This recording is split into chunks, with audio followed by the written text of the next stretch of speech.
దేని కొరకు ఈ అహంకారం? నీలా ప్రశ్న వేసిన వాడు ఏడి అని అడిగాడు పరీక్షిత్. అందుకని నువ్వు ఈశ్వరాభిముఖుడవు కా. నిన్ను రక్షించేది ఏదైనా ఉంటే ఏదో తెలుసా? ఇంకా నీకు సంబంధించినటువంటి ఈ ఎక్స్ ఏవి నిన్ను రక్షించవు. మరి ఏవి రక్షిస్తాయి?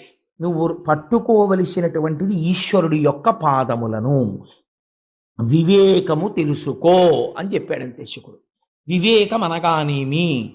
ఇంతకాలము ఏ ఇంద్రియ లంపటమునందు పడి ఉన్నావో దానినే పట్టుకొని ఆ సంసారమునే పట్టుకుంటే మృత్యువుని తప్పించుకోవడము సాధ్యము కాదు. మరి మృత్యువుని ఎలా తప్పించుకోగలవు? ఈశ్వర పాదములు పట్టుకో.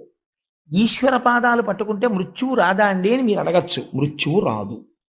ఆ మాట నేనంటే మీరు మృత్యువు రాదంటే ఏమంటే మరి అలా అయితే చాలామంది పెద్దవాళ్ళు ఈశ్వరుణ్ణి కొలిచారు కదా, వాళ్ళందరూ ఎందుకు మృత్యువాత